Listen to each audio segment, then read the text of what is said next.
Saya ingin berbagi sedikit pengalaman. Beberapa tahun lalu, waktu kami masih saya dan suami saya masih bertugas di Kamboja, suatu hari saya diminta oleh Pak Dubes di Kamboja untuk hadir dalam undangan diplomatic dinner. Undangan itu bukan membuat saya bangga atau gembira, tapi sebaliknya.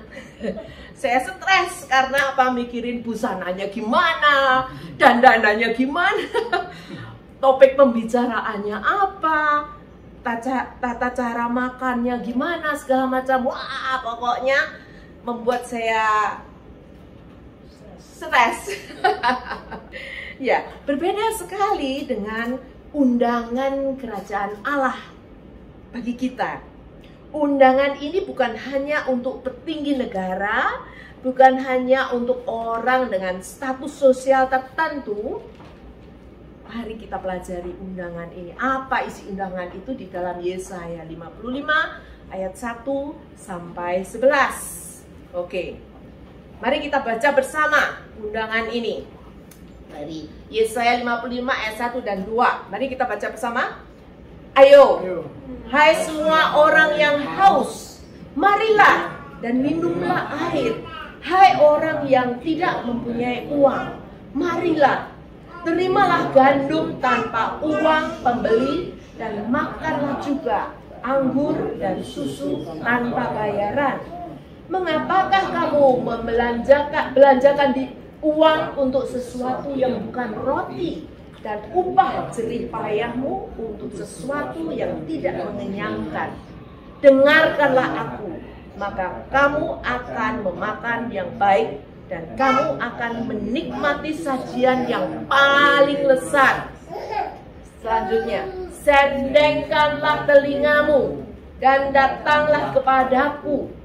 Dengarkanlah, maka kamu akan hidup.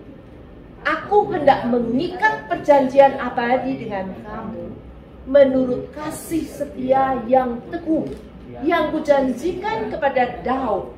Sesungguhnya aku telah menetapkan dia menjadi saksi bagi bangsa-bangsa, menjadi seorang raja dan pemerintah bagi suku-suku bangsa. Sesungguhnya engkau akan memanggil bangsa yang tidak kau kenal, dan bangsa yang tidak mengenal kau akan berlari kepadamu oleh karena Tuhan Allahmu dan karena yang Maha Kudus Allah Israel. 8 dan 9. Sebab rancanganku bukanlah rancanganmu, dan jalanmu bukanlah jalanku. Demikianlah firman Tuhan. Seperti tingginya langit dari bumi, demikianlah tingginya jalanku dari jalanmu, dan rancanganku dari rancanganmu. Sebab seperti hujan dan salju turun dari langit dan tidak kembali ke situ, melainkan mengairi bumi, membuatnya subur dan menumbuhkan tumbuh-tumbuhan, memberikan benih kepada penabur dan roti kepada orang yang mau makan. Demikianlah firmanku yang keluar dari mulutku. Ia tidak akan kembali kepadaku dengan sia-sia, tetapi ia akan melaksanakan apa yang kukehendaki dan akan berhasil dalam apa yang kusuruhkan kepadanya. Amin. Puji Tuhan. Jadi undangan ini untuk semua orang yang haus, yang menyadari bahwa meskipun hidupnya berkecukupan bahkan berlebihan, serba nyaman, namun tetap merasa kosong. Orang yang haus dan lapar akan sesuatu yang kekal, bukan cuma yang fana. Mari kita dalami bersama undangan ini. Ayat 1 dan 2 mengundang, ayo terimalah, ayo semua orang yang haus, terimalah air dan makanan yang kekal, roti tanpa bayaran, gratis. Gratis bukan berarti murahan ya. Gratis bukan berarti murahan. Gratis karena apa? Harganya tidak terbayar oleh kita. tapi sudah dibayar lunas oleh Tuhan Yesus. It cost us nothing, but cost Jesus everything. Hanya Tuhan Yesus yang sanggup membayar harganya. Oleh karena itu gratis, boleh dinikmati oleh orang-orang tebusan Allah. Undangan kerajaan Allah ini berlaku bagi anak-anak Allah setelah punya status baru dari orang hukuman karena dosa. Karena percaya kepada Tuhan Yesus, maka ia diberi kuasa untuk menjadi anak-anak Allah. Orang yang sudah dilahirkan kembali menjadi anak-anak Allah. Allah menawarkan undangan untuk tidak menyia-nyiakan hidup di dunia ini. Mengapa kamu berlelah-lelah pagi, siang, sore, malam mengumpulkan atau mencapai sesuatu yang tidak memuaskan batinmu, yang tidak bertahan sampai kehidupan kekal? Allah menawarkan hidup, air hidup, dan roti hidup. Siapakah air yang membuat orang yang tidak akan pernah haus lagi? Kita ingat di dalam Yohanes 4 ayat 14 ketika Tuhan Yesus bertemu dengan wanita Samaria. Tuhan Yesus menawarkan air hidup. Ya, ketika Tuhan Yesus memberi makan roti, banyak orang dan orang datang untuk ambil roti lagi. Tuhan Yesus bilang, "Akulah roti hidup, barang siapa datang kepadaku, ia tidak akan lapar lagi, dan barang siapa percaya kepadaku, ia tidak akan haus lagi." Persekutuan dengan Tuhan Yesus, dengan air hidup dan roti hidup, akan mendatangkan kepuasan hidup yang sejati. Izinkan saya membagi pengalaman sedikit. Ya. Setelah selesai universitas, saya berkesempatan untuk berkarir di satu perusahaan nasional di Indonesia dengan posisi yang cukup baik, cukup baik, dengan salary income yang cukup baik, ya. Tapi anehnya, berapapun income yang saya terima selalu habis sebelum waktunya. Karena apa? Karena nafsu berbelanja-belanji itu nggak pernah memuaskan. Itu mengerikan sebetulnya. Tapi bersyukur bahwa Tuhan pakai anak kami. Ketika anak kami lahir, Tuhan mulai mengumandangkan undangan untuk bersekutu dengan Tuhan. Jadi saya mulai tidak merasa damai sejahtera dengan keadaan kehidupan saya, sehingga saya merasa bahwa ini bukan tempat saya untuk bukan panggilan saya, bukan di situ, meskipun kelihatan menjanjikan, ya. Dan akhirnya 8 bulan kemudian saya berani memutuskan untuk saya harus mengakhiri karir saya di dunia sekuler. Meski saya kehilangan income reguler, namun hidup saya tidak merana. Sebaliknya hati saya dipuaskan. Saya punya waktu dan kesempatan untuk bersekutu dengan Tuhan dan untuk bersekutu dengan firman Tuhan. Dan secara ajaib, keinginan untuk belanja-belanji itu sirna dalam kehidupan saya. Gemerlapannya dunia sekuler tidak lagi menawan hati saya. Saya mengucap syukur karena hati saya dipuaskan oleh kehadiran Tuhan Yesus dan dengan persekutuan dengan Tuhan Yesus. Bukan berarti bahwa semua orang kalau mau mengikuti panggilan Tuhan lalu harus berhenti dari profesi, tidak, ya. Tetapi bagi saya itu Tuhan mau punya acara khusus dengan saya dan saya perlu meninggalkan semuanya itu. Jadi dulu income berapapun tidak cukup, tapi sekarang income berapapun merasa berkelimpahan, bisa luber sampai dimampukan untuk berbagi kepada orang-orang yang membutuhkannya. Karena Tuhan Yesus datang untuk memberikan hidup yang berkelimpahan. Artinya bukan hidup berkelimpahan, bukan hidup yang mengumpulkan segala sesuatu untuk dirinya sendiri. Tidak akan puas seperti orang minum air garam, air laut, makin minum makin rusak tubuhnya. Tetapi diberi air yang sejati. Semakin meskipun tidak banyak yang dikumpulkan, tetapi Tuhan beri kemampuan untuk membagi, untuk berbagi kepada orang-orang yang membutuhkan untuk memuliakan nama Tuhan. Lalu apa syaratnya supaya kita bisa menikmati air dan roti hidup? Firman Tuhan katakan berikutnya, dengarkanlah aku, Shema, seperti yang minggu lalu dibagikan oleh Pak Iman, dengarkanlah aku, maka kamu akan memakan yang baik dan akan menikmati sajian yang lezat. Sendengkanlah telingamu, itu juga Shema. Datanglah kepadaku, datanglah kepadaku. Itu juga, dengarkanlah, maka kamu akan hidup. Itu cara kita menikmati air hidup dan roti hidup. Ingat pengalaman Nabi Elia di dalam 1 Raja-Raja 2 ayat 11-12. Ya, waktu itu Nabi Elia disuruh Tuhan untuk bertanding dengan nabi Baal. Ada 400 nabi Baal. Dia kelelahan, dia secara emosi, secara fisik kelelahan sampai akhirnya frustasi lalu bersembunyi di dalam sebuah gua dan pengen mati saja. Tapi Tuhan bilang, lalu firman-Nya kepada Elia, keluarlah dan berdiri di atas gunung itu di hadapan Tuhan. Maka Tuhan lalu, angin besar dan kuat yang membelah gunung-gunung dan memecahkan bukit-bukit batu mendahului Tuhan. Tetapi tidak ada Tuhan dalam angin itu. Dan sesudah angin itu datanglah gempa. Tetapi tidak ada Tuhan dalam gempa itu. Dan sesudah gempa datanglah api. Tetapi tidak ada Tuhan dalam api itu. Dan sesudah api datanglah bunyi angin sepoi-sepoi basah. Maka datanglah suara Tuhan. Seringkali suara Tuhan tidak bisa didengar di tengah hiruk pikuknya dunia ini, di tengah kesibukan aktivitas kita, meskipun aktivitas pelayanan. Kadang-kadang kita sudah side track. Kadang-kadang Tuhan ingin meluruskan motivasi kita, ingin meluruskan panggilan kita.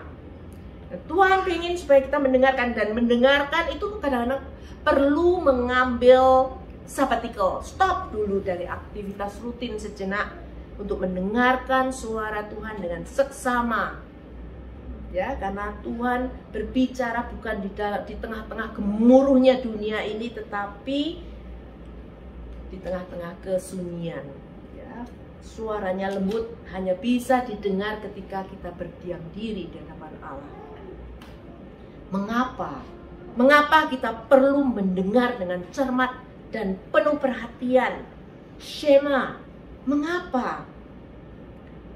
Ayat 3 dikatakan, karena aku hendak mengikat perjanjian abadi dengan kamu menurut kasih setia yang teguh yang dijanjikan kepada Daud. Wow. Perjanjian abadi, covenant. Biasanya terjadi di antara dua pihak yang sama, yang sederajat. Kalau Perdana Menteri biasanya nggak mengadakan perjanjian dengan Perdana Menteri. Kalau Menteri dengan Menteri, kalau Rektor dengan Rektor. Tetapi ini Allah yang Maha Kuasa, Maha Pencipta, mau bikin perjanjian abadi dengan kita. Kita debu, kita manusia berdosa, mana mungkin, itu jomplang sekali, tidak mungkin terjadi. Harus Allah yang merendahkan diri sebagai manusia Yesus Kristus. Lalu kita diangkat dari orang berdosa dan hukuman, diangkat menjadi anak-anak Allah. Sehingga perjanjian itu baru bisa terlaksana. Jadi undangan ini untuk anak-anak Allah, orang tebusannya. Sesungguhnya aku telah menetapkan dia menjadi saksi bagi bangsa-bangsa, menjadi seorang raja dan pemerintah bagi suku-suku bangsa. Ingat Daud, siapa Daud? Daud adalah pemuda ingusan yang waktu Allah mau mengurapi salah satu anaknya Isai, ayah Daud, dia mengutus Samuel pergi ke tempat Isai, dan aku mau memilih salah satu anak Isai, mau mengurapinya menjadi raja. Lalu Isai hanya mengundang kakak laki-lakinya Daud, kakak-kakaknya Daud yang gagah-gagah perkasa itu, beberapa itu, 3 atau 4 atau 5 orang itu yang dicalonkan. Sedangkan Daud pemuda ingusan itu dibiarkan di padang rumput untuk mengembalakan domba. Tidak dianggap sama ayahnya sendiri. Tetapi bagaimana Allah menetapkan dia menjadi saksi bangsa bagi bangsa-bangsa, menjadi seorang raja di tangan Allah. Allah mengangkat Daud menjadi raja. Pada waktu pemerintahan Daud, Israel ada dalam kejayaannya, zaman keemasannya. Itu karena Allah yang mengangkat Daud, bukan karena kehebatan Daud. Dia hanya pemuda ingusan. Tetapi dengan kuasa yang sama, Allah memanggil kita. Apa rencana Allah dan panggilan Allah bagi umat tebusannya? Selanjutnya, ayat pasal 55 ayat 5. Sesungguhnya engkau akan memanggil bangsa yang tidak kau kenal, dan bangsa yang tidak mengenal engkau akan berlari kepadamu. Oleh karena Tuhan Allahmu, karena yang maha kuasa, Allah Israel yang mengagungkan engkau. Wow, perjanjian abadi kekal, rencana besar Allah. Allah punya rencana besar dalam kehidupan orang-orang tebusannya. Oleh karena itu, jangan menyia-nyiakan hidupmu, waktumu, tenagamu, potensimu hanya untuk hal-hal yang fana. Tuhan punya rencana besar. Jadi tahukah saudara bahwa ketika kita membawa seseorang kepada Kristus, dan orang itu menjadi percaya, firman Tuhan katakan ia sudah pindah dari dalam hidup ke dalam maut. Ia beroleh hidup yang kekal. Berarti pada waktu dia mati akan bertemu dengan kita di surga. Itulah harta kita yang kekal. Membawa orang-orang, bangsa-bangsa itu bertemu dengan juru selamat, menerima anugerah keselamatan, dan mereka akan tinggal di surga. Kita akan bertemu dengan mereka. Undangan kerajaan Allah kepada kita bukan hanya untuk ditebus menjadi anak-anak Allah. Jauh lebih besar dari itu. Allah mengundang orang-orang tebusannya untuk terlibat dalam karya Allah, membawa bangsa-bangsa dalam kerajaannya. Wow. Ya, karena apa? Karena rancangan Allah bukan rancangan kita. Jalan Allah bukan jalan kita. Demikianlah firman Tuhan. Seperti tingginya langit dan bumi, demikianlah tingginya jalanku dari jalanmu, dan rancanganku dari rancanganmu. Rancangan dan jalan Allah jauh melampaui apa yang bisa kita bayangkan. Tidak mungkin dilakukan dengan kekuatan kita sendiri, dengan hikmat kita manusia. Tidak mungkin, ya, tidak mungkin dirancang sedemikian dengan hikmat sendiri. Tidak akan tercapai. Tetapi Tuhan Yesus karuniakan Roh Kudus untuk menolong kita. Dia mengaruniakan hikmat. Barang siapa kekurangan hikmat, mintalah, maka aku akan memberikan hikmat berlimpah-limpah. Karena tanpa hikmat Tuhan tidak mungkin membawa satu orang saja. Susahnya bukan main, ya. Tapi Tuhan bilang membawa bangsa-bangsa yang tidak mengenal engkau dan kau tidak kenal akan dibawa untuk masuk ke dalam kerajaan Allah sebagai harta kekal. Wow. Puji Tuhan. Di dalam Amsal 3 ayat 5 dan 6, Amsal 3, 5 dan 6. Percayalah kepada Tuhan dengan segenap hatimu, dan janganlah bersandar pada pengertianmu sendiri. Akuilah dia dalam segala lakumu, maka ia akan meluruskan jalanmu. Kadang-kadang kita terlalu mengandalkan keahlian kita, bikin strategi, ya, bikin ini teori-teori untuk pekerjaan Tuhan. Kita membatasi pekerjaan Tuhan menurut pengertian sendiri, sehingga malah terhalang, malah menghalangi pekerjaan Tuhan, ya. Karena rancangan Tuhan bukan rancangan kita, jauh lebih tinggi, jauh lebih tinggi.